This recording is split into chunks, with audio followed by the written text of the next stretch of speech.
The Eyesore Campaign is a movement started by twin artists William and George Hustus in 2006. Their objective is to expose the true importance and meaning of street art. They approach this task by educating the public through showcases of graffiti-influenced artwork.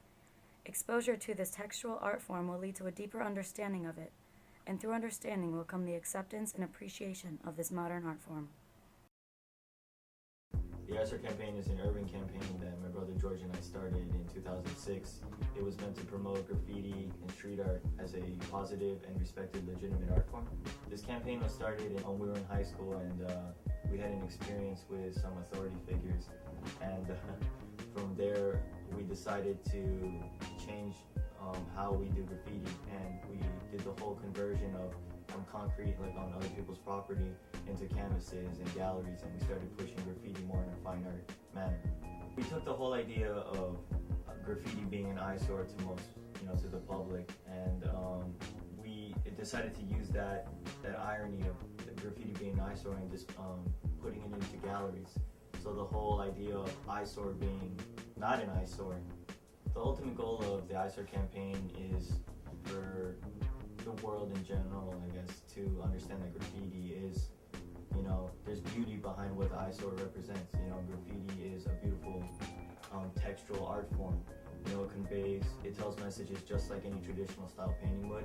There's symbolism behind it, and just from using all those techniques that we've learned throughout our education in our schools, we decided to apply those techniques to our art. When you're little kids, you start painting on walls and drawing on walls with like crayons and stuff, and then it soon develops into like you start liking it and a passion, and then maybe you find out about schools. Like we went to an art magnet school, we were trained in like classical art painting and all that, like how to draw figure drawing.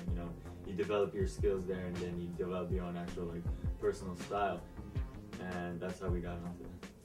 I would say that our influences come from our environment. We grew up in a very culturally oriented environment.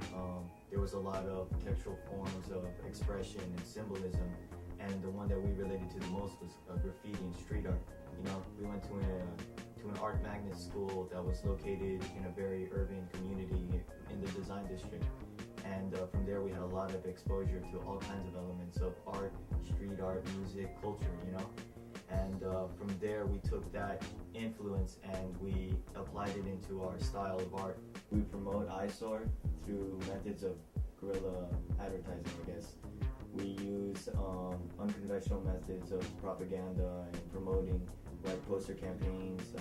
Throughout the city there's advertisement panels that are dispersed around, and we go ahead and we cover up all their advertising, like all the corporation advertising, with just eyesore logos, or a composition that's relating to, pertaining to a certain subject or an event that's going on locally or nationally, and a lot of the times it's just to communicate something. Our technique is often an evolution technique. We're showing the consistent growth of graffiti and the evolution behind it. We start off with a basic layer of tags, primitive form, how it started off with tags. From there it evolves into a higher, more technical color schematics and design. The fonts tend to evolve as you progress through the foreground, and the foreground composition is often a 3D, or the illusion of a 3D piece, and usually all the words associated with that piece are related to a specific topic, and the topic, in our personal view on the topic, will be expressed through one word, and that one word will be the 3D style word on the foreground of the composition. It's not necessarily pure graffiti tags or pieces.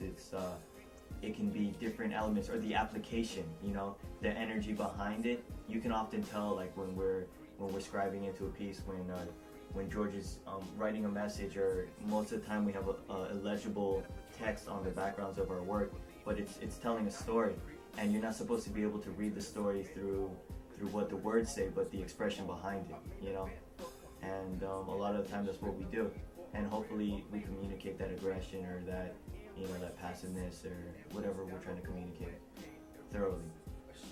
The colors that we use are, a lot of them are based on what the word says. Like if it's drugs, we use a lot of fluorescent colors or something, or campaign, like our peace on prosperity, it'll be like bright golds, bronzes, silvers. you know, just to bring out the represent the piece just like any other art. It's all color specific. But right now the goal is just George and I to promote ourselves as artists and to promote graffiti as being a legitimate art form through us, through what we do and how we present ourselves. To travel the world, you know, and to explore new things and then to be influenced by that. And from Influence there, others. and to influence others, of course, yeah. And from there, just grow as an artist, as an individual, you know, as twins. Let expression live with longevity, longevity.